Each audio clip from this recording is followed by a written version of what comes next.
kalau tidak kita nggak paksakan, kita akan mati dalam keadaan konyol dan menyesal karena tingkatan-tingkatan di surga akan hilang, percuma gitu. Dan kami bisa merasakan dekatnya dengan Allah, bahkan merindukan surga dan selalu merasa diri jauh dari neraka. Maka niscaya mereka akan membelah dada-dada kami dan mengambil keimanan itu karena mereka tidak akan pernah merasakannya. Allahu Akbar, Allahu Akbar. Orang kalau ruhnya yang sehat, Bapak Ibu sekalian, semuanya jadi kecil buat dia. Julaibib radhiyallahu anhu, sahabat Nabi itu, saking kecilnya badannya itu sampai diangkat oleh Nabi SAW dengan satu telapak tangan karena kecilnya badannya. Tapi di perang ya Uhud dia bisa membunuh 7 orang kafir. Tidak ada hubungannya dengan kecil badannya, tapi ruhnya kuat, besar. Waktu Nabi SAW balik dari perang Uhud dan terkalahkan oleh orang-orang kafir Quraisy dengan hikmah Allah Subhanahu wa taala, semua sahabat waktu itu mati syahid 70 orang di Uhud, sisa 630 orang bersama Nabi SAW, semuanya terluka.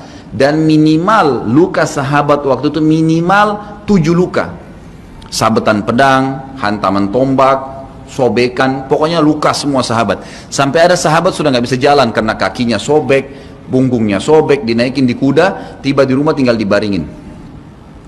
Lihat bagaimana para sahabat mengetahui bagaimana hubungannya dengan Allah Subhanahu wa taala dengan ilmu yang sudah tertanam yang Nabi SAW tanamkan dalam hati mereka, bisa mengubah segala sesuatu.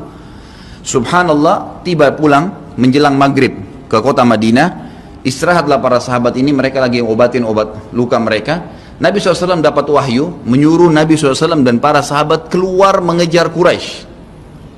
Quraisy ini jumlahnya waktu itu ya 1.000 orang, maaf 3.000 orang pasukan Quraisy, yang terbunuh cuma sekian belas saja mereka.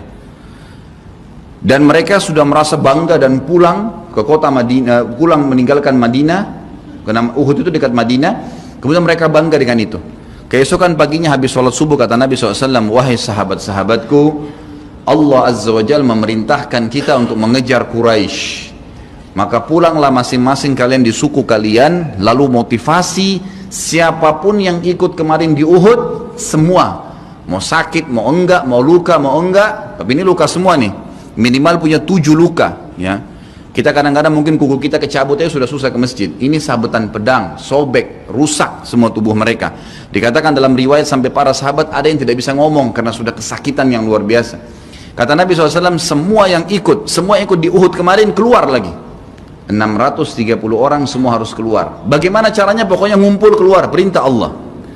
Coba bayangin, kita kadang-kadang habis olahraga saja capek, diajak keluar sama istri atau diajak keluar sama suami, kita sudah nggak mau keluar, capek biasa olahraga, atau mungkin penat, capek duduk di kantor mau istirahat. Ini habis perang, badannya disabet-sabet, diajak berperang lagi nih. Apa yang terjadi teman-teman sekalian? Pulanglah pimpinan-pimpinan suku sahabat ini, dimulai dengan Sa'ad bin Mu'adz radhiyallahu anhu, sahabat Nabi yang mulia, luar biasa ini. Orang ini pada saat meninggal, kata Nabi SAW, goncang arsy-Nya Allah dengan meninggalnya Sa'ad. Sa'ad pulang ke kaumnya lalu berkata, wahai kaumku, sesungguhnya Nabi SAW menyuruh kalian untuk kembali menyerang Quraisy. Pada saat itu mereka lagi kumpul saling ngobatin luka, dan di depan mereka yang saling ngobatin luka itu adalah Usaid bin Khudair, sahabat Nabi yang mulia. Ini sahabat Nabi yang satu dari Aus ini, kalau membaca Al-Quran malaikat turun dari langit dengarin bacaannya, luar biasa. Lagi ngobatin lukanya sambil dia berkata, waktu dikatakan Nabi SAW menyuruh kalian mengejar Quraisy, kata Usaid bin Khudair lagi ngobatin lukanya, sami'na wa ata'na, kami dengar dan kami patuh, ditinggalin lukanya.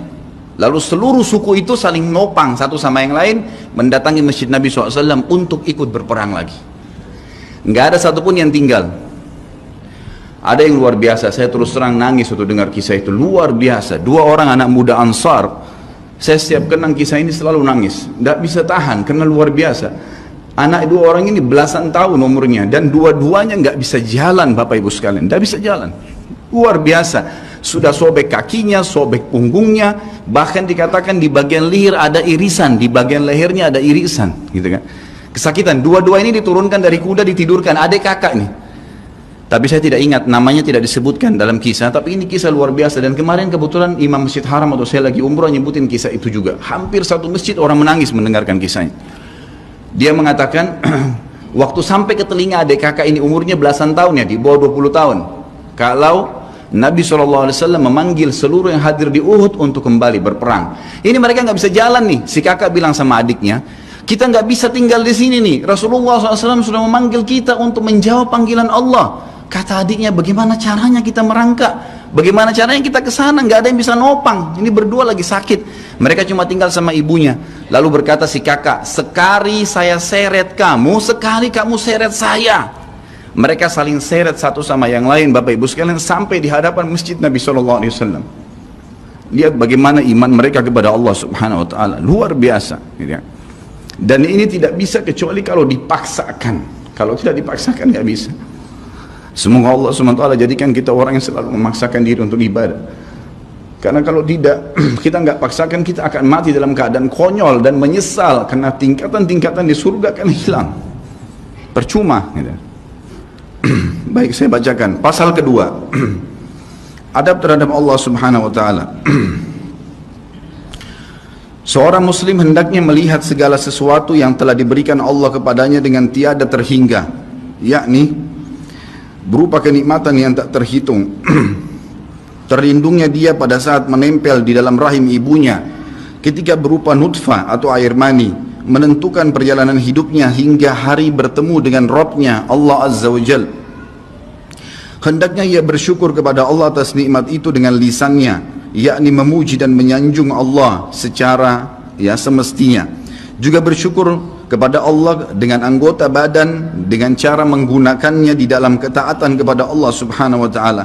Karena mengingkari nikmat, tidak mengakui kelebihan yang diberikan Allah, mengingkarinya beserta kebaikannya, bukanlah termasuk adab kepada Allah. Sebagaimana Allah berfirman dalam surah An-Nahl ayat 53, A'udzubillahi minasyaitonirrajim. Wa ma bikum min ni'matin faminallah. Dan apa saja nikmat yang ada padamu, maka itu dari Allah datangnya. Dalam surah An-Nahl ayat 18 Allah berfirman, A'udzubillahi minasyaitonirrajim, wa in ta'uddu ni'matallahi la tuhsuha.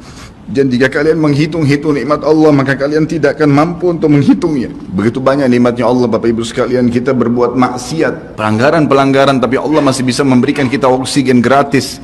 Cahaya masih bisa ditangkap oleh mata kita, telinga kita masih bisa menangkap suara sehingga mengetahui apa yang diinginkan oleh kita.